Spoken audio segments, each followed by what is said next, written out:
আন্দোলন কিন্তু শেষ হয় নাই।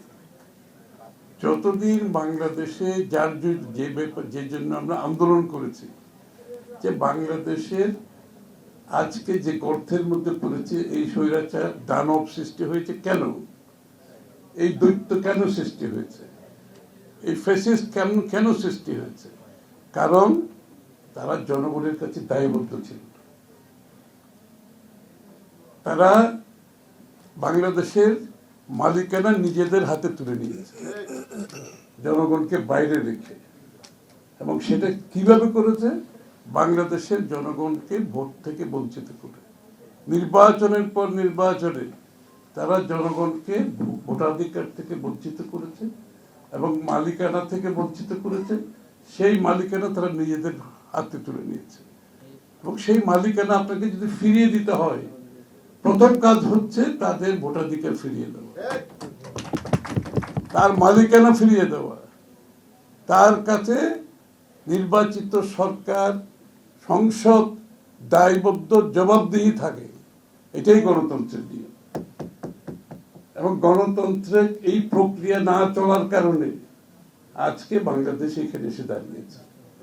কিন্তু আজকে যদি বাংলাদেশের গণতান্ত্রিক প্রক্রিয়া অব্যাহত থাকতো, রাজনীতিবিদরা অনেক ভুল ত্রুটি করে থাকে, সারা বিশ্বে করে থাকে, কিন্তু জবাবদিহিতার থেকে বাইরে যেতে পারেন না। কারণ তাকে সেই জনগণের কাছে যেতে হয়, বারবার যেতে হয়।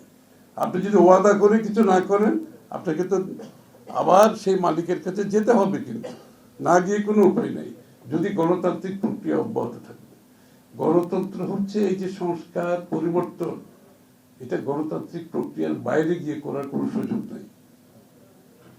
গণতন্ত্র হচ্ছে কারেকশন প্রসেস, গণতন্ত্র হচ্ছে কারেকশন প্রসেস, গণতন্ত্র হচ্ছে ফিল্টারেশন প্রসেস। এটা একমাত্র পথ, আর কোনো পথ নেই। আর অন্য পথ বেছে নেওয়ার কোনো সুযোগ নেই। আর অন্য কেউ এই দায়িত্ব পালন করার কোনো অধিকারও নেই। এই অধিকার বাংলাদেশের মানুষের একমাত্র। হ্যাঁ, আপনার জনগণের ম্যান্ডেট নিয়ে আসতে পারে। আপনারা যদি মনে করেন আপনাদের বিশেষ কোনো পরিবর্তনে আপনারা আগ্রহী, আপনাদের ইচ্ছা আছে, আপনাদের কিন্তু জনগণের থেকে সেই ম্যান্ডেটটা আনতে হবে। সেই ম্যান্ডেট এনে সংসদে আনতে হবে, সংসদে আলোচনা হবে, তর্ক হবে, বিতর্ক হবে, আইনে পরিণত হবে। এটাই নিয়ম, এর বাইরে কিছু করার সুযোগ নাই। কিন্তু আমরা 5 জন ওয়াইজ মানুষ বসে বাংলাদেশের ভবিষ্যৎ নির্ধারণ করতে পারবো না। 20 জন ওয়াইজ মানুষ বসে বাংলাদেশের আগামী দিনের বাংলাদেশের কি হওয়া উচিত, কি হওয়া উচিত নয় নির্ধারণ করার কোনো সুযোগ নেই। কিছু হলে সুযোগ একমাত্র হচ্ছে আপনাকে জনগণের কাছে যেতে হবে, ম্যান্ডেট নিতে হবে, সংসদে আনতে হবে, সেখানে পাশ করতে হবে। এটাই গণতন্ত্রের নিয়ম। গণতন্ত্রের কথা বললে আপনি গণতন্ত্রের বিপরীতগামী যদি কাজ করে থাকেন, সেটা তো গ্রহণযোগ্য হবে না। বাংলাদেশের মানুষ সেটা গ্রহণ করবে না।